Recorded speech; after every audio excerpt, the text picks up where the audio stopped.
सो आप एग्जाम कल देने जा रहे हैं, परसों देने जा रहे हैं, या जब भी ये वीडियो पब्लिश हो, कितने लोग आपको छोड़ने जा रहे हैं? ये मैटर करता है? नहीं, कुछ खास तो मैटर नहीं करता।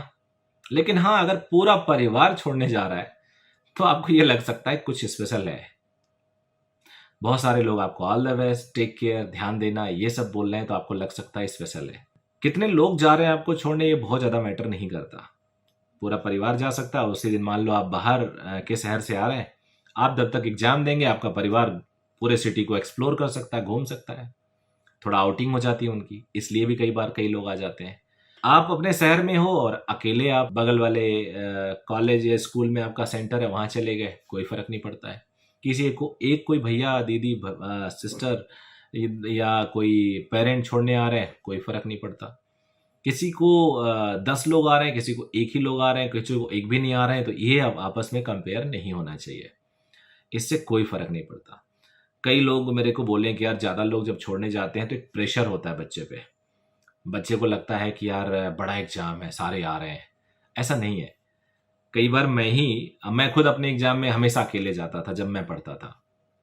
तब इतना सारा पेरेंट नहीं जाते थे। काउंसलिंग भी खुद कराई मैंने अकेले जाके, कोई साथ में नहीं गया। कोचिंग में भी एडमिशन अकेले जाके ली, कोई साथ में नहीं गया।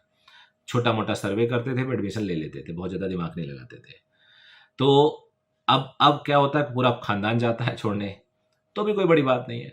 एक ही लोग जा रहे हैं तो भी कोई बड़ी बात नहीं है। तो ये एक बड़ा इशू नहीं है। इशू क्या है कि आप कितना उस एग्जाम को अलग तरह से ट्रीट कर रहे हैं।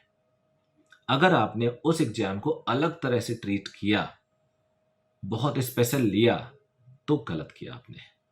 ये जो आने वाला एग्जाम है, मैं अपने पिछले 2 वीडियोस में बता चुका हूं, ये वही एग्जाम है जो आप अपने कोचिंग इंस्टीट्यूट में घर बैठ के देते हो। कुछ भी अलग नहीं है। अब तो काफी हद तक कोचिंग में हम लोगों ने पेपर भी उसी तरह से पैक करना शुरू कर दिया है। तो ये कुछ भी अलग नहीं है। यू जस्ट रिलैक्स, टेंशन नहीं लेने का। इस एग्जाम को आप अगर अलग ट्रीट करेंगे तो टेंशन बढ़ेगी। ये सोचेंगे इस 3 घंटे के एग्जाम से आपका लाइफ डिसाइड होने वाला है, टेंशन बढ़ेगी। ऐसा कुछ नहीं होने वाला। ये आपके रूटीन एग्जाम का एक हिस्सा है। हाँ, यहाँ है कि यहाँ पे आप रीटेक नहीं कर सकते, इसके बाद और मॉक नहीं दे सकते। तो यहाँ आपका अटेंशन, आपका जो अटेम्प्ट करने की स्ट्रैटेजी है वो बेस्ट होनी चाहिए। एंड बिलीव मी, वो बेस्ट रहती है, ये बिल्कुल खराब नहीं होती है। आप अपने से बहुत ज़्यादा एक्सपेक्टेशन नहीं कर सकते। आपने अगर तैयारी की है तो वो रिजल्ट में झलकेगा, दिखेगा। तैयारी नहीं की है लेकिन आखिरी के टाइम में आपने मेहनत की तो वो भी झलकेगा। You will be in a better position as compare to past 1 month 2 months. उससे आप बेटर पोजिशन पे होगे। तो हर हाल में, in most of the cases, I will not tell you about any exception, कुछ कभी कभी ये वो, उसके बारे में बात नहीं करूंगा। But in most of the cases में ये रूटीन और एक एक्सपेक्टेड रिटर्न ही आता है। यानी जैसे कि हमें पता है कि इस बच्चे का सिलेक्शन होता है, उसका ही आता है। हाँ, कुछ लोग अपनी पर्सनालिटी को हाइड करके रखते हैं, अपने आप को एग्जेजरेट, थोड़ा बड़ा दिखा के करते हैं।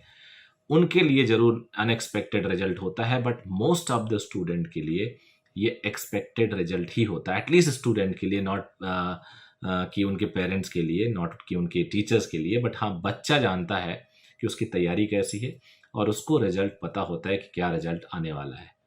तो उम्मीद कर सकते हैं कि आप अपने रिजल्ट की तैयारी कर लिए होंगे और आप बहुत अच्छा करोगे एग्जाम में। रिजल्ट की तैयारी जो आप कर रहे हो वो आपके एग्जाम के थ्रू आएगा। तो एग्जाम को बहुत सिंसियर देना है, घबराना नहीं है। कुछ गलत हो जाए तो भी टेंशन नहीं लेना है, क्योंकि मैं हर वीडियो में बोल रहा हूँ, कट ऑफ हमें नहीं पता कि 550 जाएगा या 650 जाएगा। लेकिन कोई बहुत ज़्यादा फर्क नहीं पड़ता अगर पेपर टफ हो या आसान हो। टफ है तो सबके लिए टफ है, आसान है तो सबके लिए आसान है। आई होप ये आपको थोड़ा ईजी किया होगा, थोड़ा प्रेशर रिमूव किया होगा। So all the very best, thank you very much.